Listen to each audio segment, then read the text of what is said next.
हमको अपनों की तरह निभा लीजिए, दिल मिले ना मिले कोई गम भी नहीं, ये गुजारिश की ताली बजा दीजिए।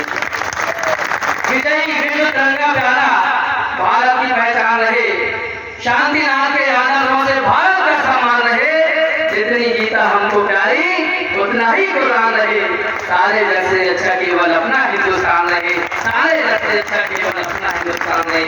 कईयों के ये सीमाओं की रखवाली कर अपना फर्ज निभाते हैं, होली ईद दिवाली पर भी सैनिक घर नहीं आते हैं, देश की रक्षा के खातिर जो अपना शीश कटाते हैं, अमर शहीदों के चरणों में हम सब शीश झुकाते हैं, अमर शहीदों के चरणों में हम सब शीश झुकाते हैं।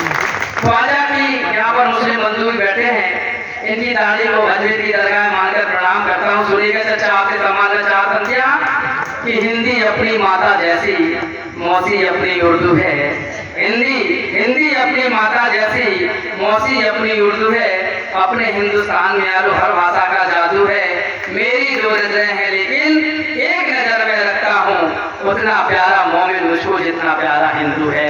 सुनिएगा ख्वाजा की दरगाह अगर तो वैष्णो का दरबार है माँ, सुनिएगा मंजू दीदी, ख्वाजा की दरगाह अगर तो वैष्णो का दरबार है माँ, घर के आंगन में बिखरी सी खुशबू का संसार है माँ, माँ के चरणों को छूने से हर काम सफल हो जाते हैं, सच कहता हूँ इस दुनिया में हर तीरथ का सार है माँ। मित्रों, हमने रावण जला दिया, नितिन विवेक के पान खा लिए और दशहरा की जय जयकार करके अपने घर चले गए। मित्रों, हमें राम के आदर्शों पर चलना होगा, तभी हमारा दशहरा मनाना सार्थक होगा। भगवान राम के साथ विरोधा के समय में उनके भाई लक्ष्मण जी खड़े थे, लेकिन आज यदि हमारा भाई पीड़ा में है तो अपने घर की दीवार ऊंची कर लेते हैं, अपने भाई को मुसीबत में छोड़ देते हैं। यदि आप ब्राह्मण के पात्र को जीना चाहते हैं तो अपने भाई को मुसीबत में साथ दीजिएगा, तभी हमारा दशहरा दिवाली मनाना सार्थक होगा। मित्रों, आपको कहीं भी जाने की जरूरत नहीं है, ना वैष्णो देवी जाइए, ना अजमेर जाइए, ना शांतिनाथ के दरबार में जाइए, घर में यदि आपकी पूरी माँ है तो उसके पैर दबा कर सो जाइए, आपको चारों धाम की यात्रा हो जाएगी। तब चार आपकी आलोचना करना चाहता हूँ, इस मंच के सारे कवि बहुत जबरदस्त कवि हैं। मित्रों, मैं तो जबरदस्ती का कवि हूँ, थोड़ा बहुत मुझे भी सुनिएगा।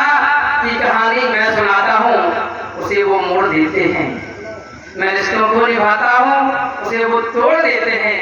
गजब की सोच है इनकी, गजब के आज के बच्चे बुढ़ापे की घड़ी में माँ को आश्रम छोड़ देते हैं, बुढ़ापे की घड़ी में माँ को आश्रम छोड़ देते हैं।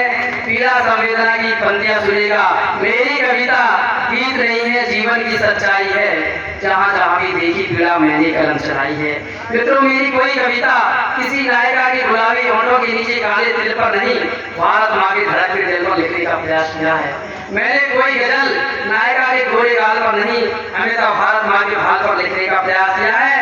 अपने मित्र चरण सिंह की चार पंक्तियों के साथ में अपना पाठ प्रारंभ करना चाहता हूँ, मंच का आशीर्वाद चाहता हूँ कि जैसे सांचे में ढाला ढल गई बेटी, सुनिएगा विवेक भाई, जैसे सांचे में ढाला ढल गई बेटी, मिला जो माँ से पिता से बह गई बेटी, जरा भी आँच ना आ जाए मायके की इज्जत पर, इसी ख्याल से चुपचाप चल गई बेटी, इसी ख्याल से बेटी।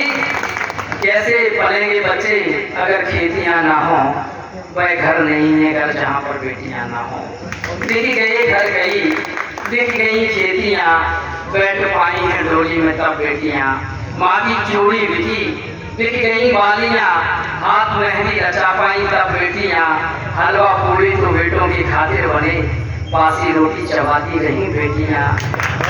शौक सजने संवरने का इनको बहुत, घर गृहस्थी में उलझी रही बेटियाँ, यहाँ पे माने हैं डांटा वहाँ सास ने, बंद कमरे में रोती रही बेटियाँ। भैया भाभी भी अपमान करते बहुत, फिर भी राखी ले जाती रही बेटियाँ। भैया भाभी भी अपमान करते बहुत, फिर भी राखी ले जाती रही बेटियाँ। बेटा रोए तो दादी के हाथों में है, कोख में ही तो मारी गई बेटियाँ। बेटा रोए तो दादी के हाथों में है, कोख में ही तो मारी गई बेटियाँ। इनकी इच्छा को पूछा कभी ना गया, बैठे डोली में जाती रही बेटियाँ। बन के नैना सी जलती रही बेटियाँ, दर्द होने का सहती रही बेटियाँ। तब एक छोटे से गीत का जन्म होता है। पहली पंक्ति से लेकर आखिरी पंक्ति तक के अपने प्यारे श्रोताओं से निवेदन करना चाहता हूँ, बात मेरी अच्छी और सच्ची रही हो तो आप तालियां बजाकर मुझे आदेशित करिएगा कि आपका मन मुझे सुनने का है। एक बार भाई पंकज जंगाल के सम्मान में तालियां दीजिएगा कि बहुत अच्छी हिंदुस्तान की सबसे अच्छी बुंदेलखंड की सबसे अच्छी टीम आपके इन्होंने उपस्थित कराई है। और जब भी देश की सरकार बने, केजरीवाल की सरकार पुनः बने आप सरकार की, तो भाई बेटे को वित्त मंत्री बनाना चाहिए, क्योंकि इन्होंने जनरल में एसी का मजा दिला दिया, जितने भी कभी नहीं आता है इन्होंने पूरी टीम बुला दी। इनको विशेष मैं बधाई देता हूँ। सुनेगा कई पीढ़ी तक इनका यारो वंश नहीं कर पाता है, महानीत जो कोख में अपनी बेटी को मरवाता है। पैदा होने से पहले ही मम्मी ने मरवाया है, पापा तेरी आंखों में भी आंसू क्यों ना आया है। जो चीटी भी नहीं मारते बेटी को मरवाते हैं, घर वालों ने मिलकर के ममता का गला दबाया है। जिसने बेटी कोख में मारी कातिल वो कहलाता है, महानीत जो कोख में अपनी बेटी को मरवाता है। कई पीढ़ी तक यार उनका वंश नहीं कर पाता है। पैदा होने पर बेटी के मातम लोग मनाते हैं, दादा दादी की आंखों में आंसू तक आ जाते हैं। पैदा होने पर बेटी के मंगल गीत नहीं गाते, वो समझकर ही बेटी को लोग यह अपनाते हैं। जिसने बेटी कोख में मारी नजरों से गिर जाता है, महानीत जो कोख में अपनी बेटी को मरवाता है। आजमी बालिका कोख में अपने भाई से क्या कहती सुनेगा बेबी भाई कि भाई रोज पर किससे भैया अपना तिलक कराओगी, सावन के महीने में किससे तुम राखी बंधवाओगी। मम्मी ने जब कोख में मारा तुमने क्यों नहीं डांटा, अपनी गुड़िया सी बहना को डोली नहीं चढ़ाओगी। बिन बहना के जग में कोई भाई नहीं चल पाता है, महानीत जो कोख में अपनी बेटी को मरवाता है। आज देख लो बेटी ही तो वायुयान उड़ाती है, वक्त पड़े तो वो सरहद पर भी हथियार उठाती है। दोनों कुल की मर्यादा की लाज निभाकर चलती है। हमें बताओ तुमको बेटी नजर कहाँ कमाती है। इन बेटी के जग में कोई वंश नहीं कर पाता है, महानीत जो कोख में अपनी बेटी को मरवाता है।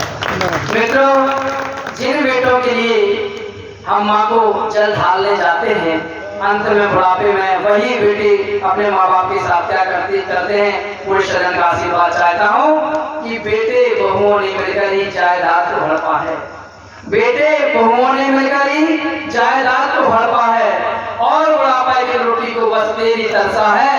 जिन बेटों की खातिर तुमने सारा जीवन लगा दिया, उन नालायक बेटों ने ही वृद्धाश्रम पटका है। बेटे बहुओं ने मिलकर ही जायदाद को हड़पा है, और बुढ़ापा की रोटी को बस तेरी तरसा है। जिन बेटों की खातिर तुमने सारा जीवन लगा दिया, उन नालायक बेटों ने भी वृद्धाश्रम पटका है। मेरी आंखों के आगे अब दर्द भर कर आता है, महानीत जो कोख में अपनी बेटी को मरवाता है। प्यार उनका वंश नहीं कर पाता है। अंत में 2 मिनट की रचना पढ़कर